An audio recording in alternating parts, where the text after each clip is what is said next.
So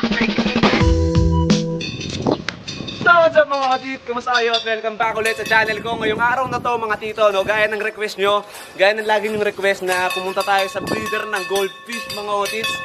Eh yun, sabi ko sa inyo, binabasa ko lahat ng comment nyo. At yun, pumunta ulit tayo dito sa master natin kay Bossing John Mark Garachico. Dahil may mga bago siyang breed ng goldfish. At kasama natin mga katits, si Kastakli lang naman. Yeah. Boss, isang sample naman dyan. May sa alon. Yeah! So yan mga tito, hanapin lang namin yung violet ni Bossing John Mark dahil medyo naliligaw na ako. Tagal ko nang hindi nakakabalik.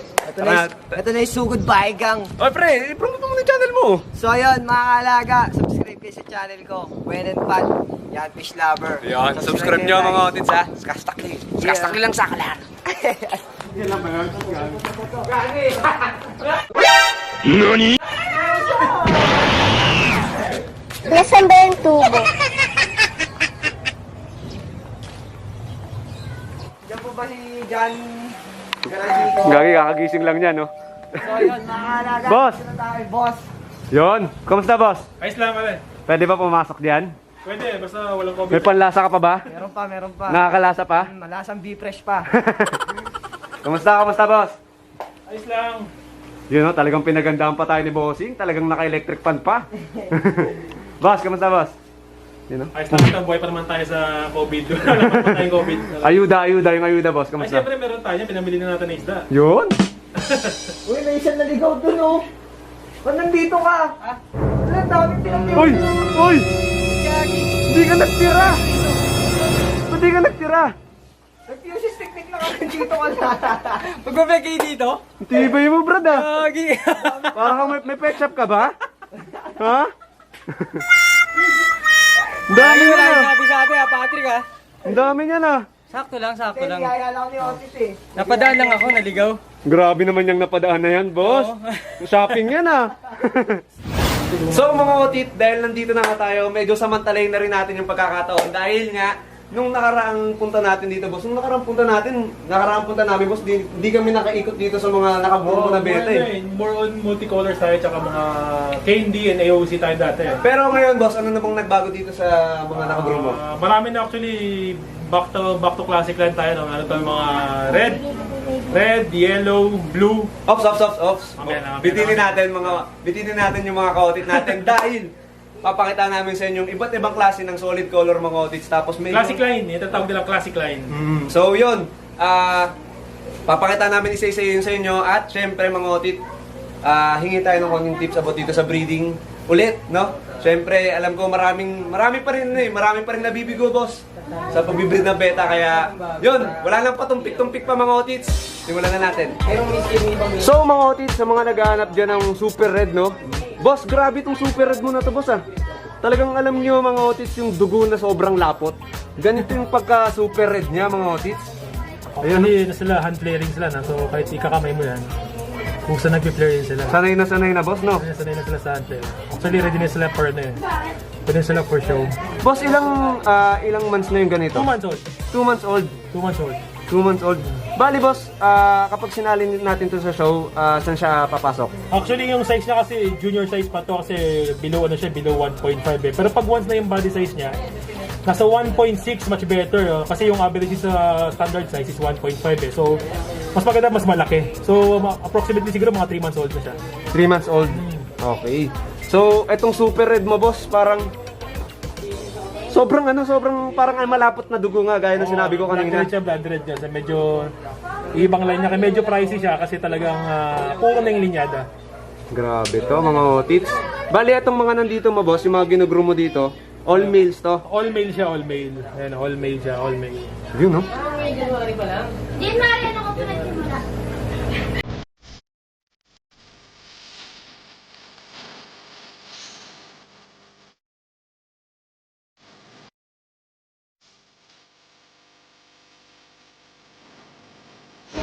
So boss, saan naman yung susunod natin? Ito naman yung mga platinum whites, no? Platinum white. Chawacorn line ng Thailand, platinum whites. So bali ito pala boss, ito anong lane to? Kick 7 na pure na sa Super Red. Grabe. Basta ito madugo to mga otits. Kung super red yung hinahanap nyo, dito na kayo. Huwag na lang magtanong sa female. Bali, bakit boss? Bakit wag magtanong? Hindi ka nag-out ng female. Hindi, tsaka medyo madugo rin. Baka umiyak sila eh. So yun mga tito, basta bulungan nyo na lang si Otit. Pero dito tayo sa Platinum White, boss. Ito yung mga platinum white natin, no? Boss, totoo ba yung sabi-sabi na kapag hinardtalisay natin tong Platinum White, magkakaroon ng mancha? Hindi naman actually. Nasa linyada naman talaga ng isda. Ito kasi nakatalisay ito mga to eh. Yan mga nakatalisay yung iba, oh. Pero kung i-hardtalisay, boss, Kasi hindi naman actually magkano yan. Hindi naman magbago kulay. Once na puro yung linyada mo, kaya wala kayong kakatakot na mangingitim yan. Kasi nga, solid line eh, kumbaga mataas yung ano, kumbaga quality line na talaga siya. baga stable naman siya, Tsaka no? pansin mo yung kanyang gills, walang black gills yan. Talagang stable na platinum white yan siya. Actually ito mga breeding materials lang to eh, no? Hindi pa sila yung mga show grade talaga. Otit, marami ka rin pang out nito, Platinum White. Mga ano, lahat niya puro male lang in-out namin, no? Yung mga breeding materials. Actually mga breeding materials na to, wala tayong mga show grade kasi nakuha na nga eh. Once na mayroon na akong pa-blooming dito ng mga show grade, nakukuha na kagad. So, natitira sa akin, mga breeding mats. For the next batch na lang ulit. Grabe talaga si Bossing. Ano pa yan? Partida pa yan mga Otit, walang post-post yan. Hindi ako nag-post masyado sa Facebook. Bira ng bira. Pero anong susunod naman natin, Otit? Meron tayo sunod na stable line na full mass na steel blue. Marami kasi tayong nanonood, syempre, mga newbie. Paano i-describe tong steel blue? Steel blue medyo ano siya, medyo light body siya. Hindi siya ganoon ka blue, tsaka medyo metallic talaga sila, no? Mga metallic blue talaga sila.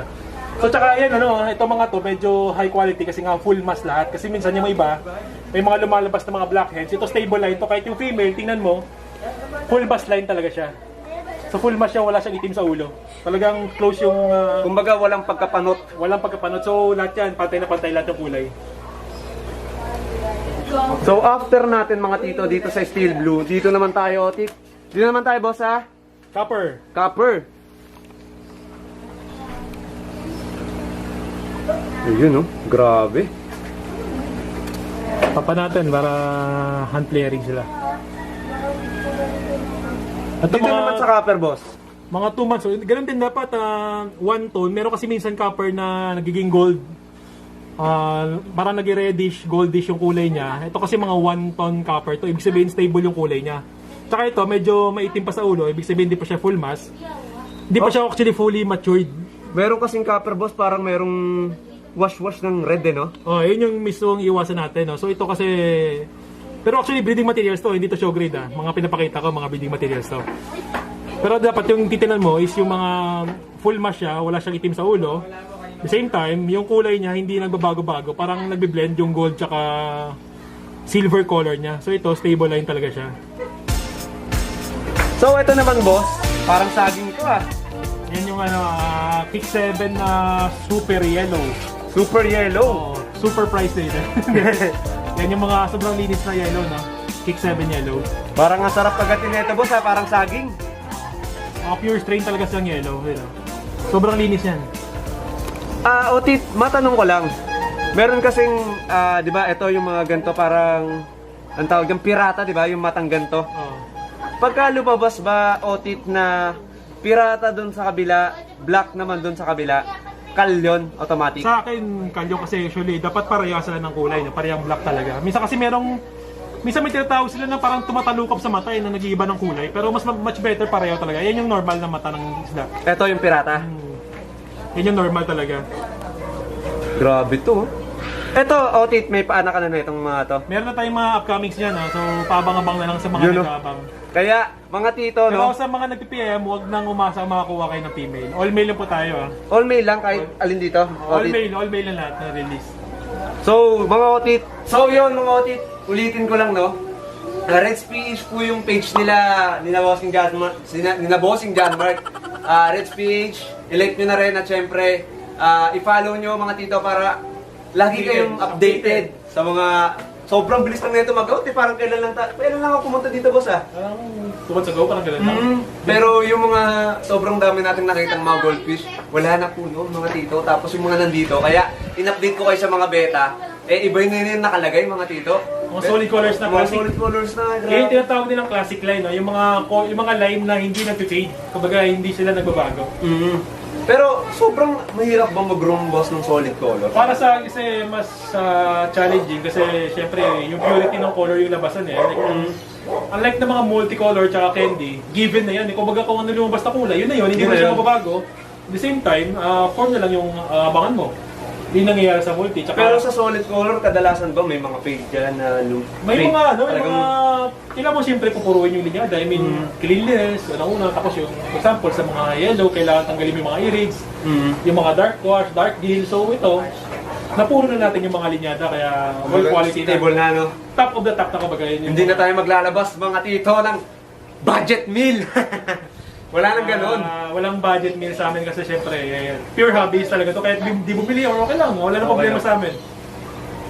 After na ito, tits, eto naman tayo. Ito yung mga super blue na mga full mass blue. Grabe So actually full mass blue talaga, stable line na royal blue yan, pati yung female. Stable na royal blue talaga sila. Actually yung mga damage na no kasi galing na silang breeding kaya medyo may mga damage na. So may mga paanak na to, tito. Siyempre, meron Sobrang daming aabangan talaga dito. Meron na yan. Expect na next month pwede kami mag-out yan. Mga full mass blue, all male pa rin tayo lahat. Dito naman, boss, itong katabi, grabe, puro solid. Ito naman, super black, no? So, meron tayong black na linyada rin. Actually, ito, ano pa, na-breed ko na to, pero konti pa lang yung fry, pero hopefully, maparami natin pa ulit. Pero to, super black talaga to. Black na black nga, boss, kahit dito sa camera. Wala na parang pentel na lang to eh. Pero, tit, anong kadalasan bang nakikita mo based on your experience, tit, kapag nagbe-breed ka ng black? Anong kadalasan? Actually, yung pansin ko sa black, yung sa jeans nila kasi may takaw na spoonhead silang dating eh. Pero kaya ako, itong sa akin, napuro ko na to, baga sa akin, nag-cross ako dito eh, nag-out-cross ako ng royal blue to black. Actually, gumamit pa ako ng half moon para mapalabas ko to. Para maiwasan natin yung spoonhead na usually lumalabas sa super black na line. So ito, nalinis ko na siya, tsaka maganda na yung form ng ulo ng male natin. So actually smooth na siya, hindi na siya more on spoonhead yung dating. So ito, bagong materialis natin ito na produce. So hopefully, maganda yung kalalabasan. Pero ito yung female na ginamit ko is galing kay Brother Edwanesa, Team Extreme, na nakuha natin na import fem, no? So hopefully, maganda yung mga outcome niya.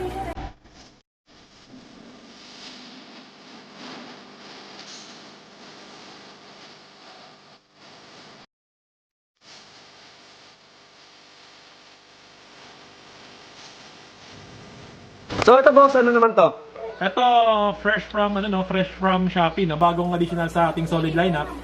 Ito yung mustard gas, kakarating lang. Fresh from Thailand to eh. Pero, tit, may isa ulit kaming tanong. Siyempre, Mautit, meron tayong mga bagong nanonood. Paano ba i-describe yung mustard gas? Mustard gas is dapat naka-distribute na maayos yung color ng yellow tsaka blue, no? Hindi pwedeng mag-mix yung blue tsaka yellow. At the same time, blue body siya, no? Hindi siya ibang yellow body. May actually nilalabas silang mustard gas na copper body. Meron din ganoon, merong copper body na yellow fins na may blue pattern din. Meron ding blue pattern na may yellow fins. Ito yung mga tinatawag nilang classic na mustard gas. May mga lumalabas na mustard gas pero ngayon chamba kasi yung mga ibang linyada galing sa mga yellow base na AOC, may mga lumalabas na mustard gas. Pero ito kasi non-metallic to, ito yung pinaka-classic talaga eh. Classic na mustard gas.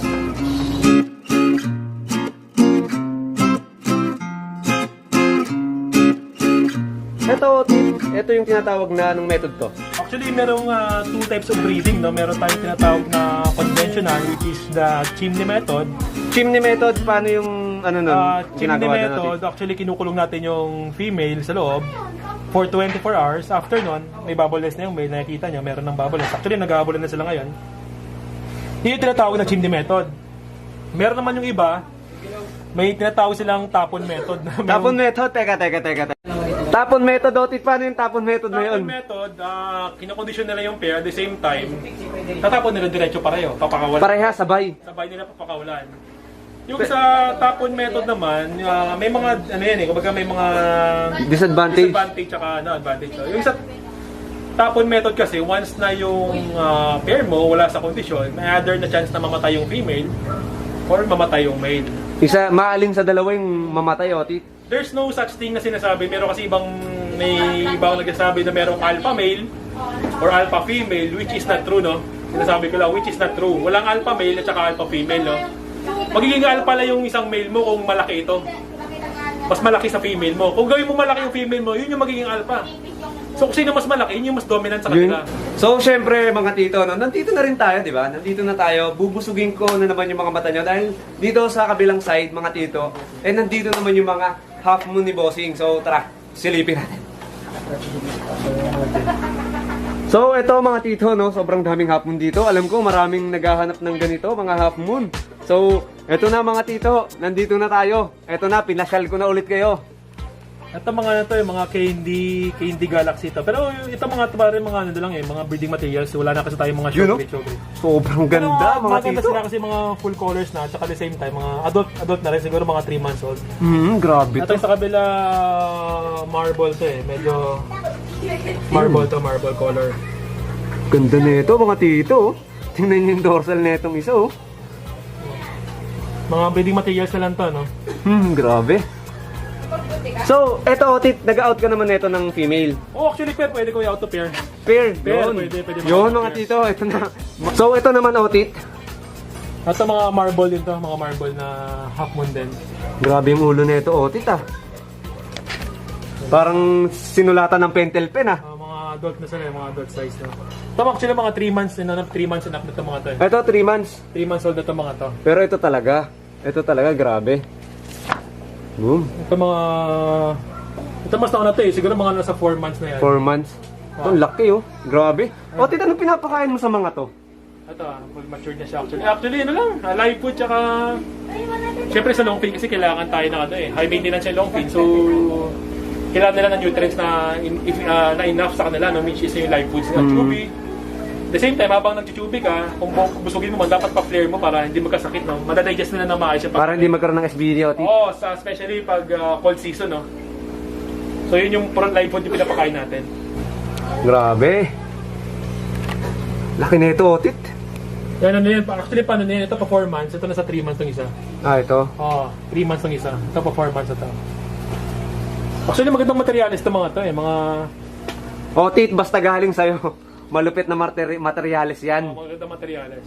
So, ito, Tit, mga candy. Grabe to. Candy half moon to. Ito mga materialis natin dito. So ito, candy half moon. Mga materialis na lang din. Pero as you can see, maganda pa naman. Full colors na siya actually. Kailang di maganda masyado yung form. Pero sa lapad ng fins talagang sulit line siya. Panalong-panalo, no? Yung linyada niya talagang purong linyada. Tsaka stable color siya na stable color siya na candy. Tsaka yung pagka-intense talaga, mga tito, oh. Intense, Tignan nyo, intense. grabe. Wala siyang selo. Oo. Hindi siya nag-selo. Grabe, oh. Kitang-kita nyo naman, mga tito. Teka, nagtago. Ayan, oh, grabe ka-intense, mga tito. Ayaw niya magpakita, shy type. Alam niyo mga otits, yung tipong yung magbablog tayo, tapos dapat may tatanong tayo kay Bossing. Pero napasabi na lang ako, grabe naman to. So ito, otit, ay Ito naman mga... mga marble ko na line na ako mismo nag-develop nito, no? Mga DTPK. Grabe to. Actually, nakuha ko yun sila 2 years ago as a mascot na beta, mascot DTPK. Na-develop ko sila hanggang nakuha ko na sila na naging marble. Bali marble DTPK na yan sila. From red and orange pattern, no? So nakuha na natin yung Ikaw na yung marble. nagano, ikaw na yung... Actually, siguro naka 4th generation breeding na to Bago mo nakuha yung ganyan. Ako kasi parang medyo matyaga ako sa breeding na, so dinedevelop ko talaga yung linyada pag gusto ko. So ito, mga stable na DTPK. Medyo rare na yan, wala kasi masyado nagbe-breed ng DTPK. Tapos dito naman, otit, mga black na half moon. Ito naman mga black na half moon, no? Galing to sa kaibigan natin, no? Kay Mr. J. Contreras, at kay John Bakir, na mga kaibigan natin. So ito yung pinabreed nila sa ating half moon. Tsaka partners ko sila sa, sa beta din. So ito yung mga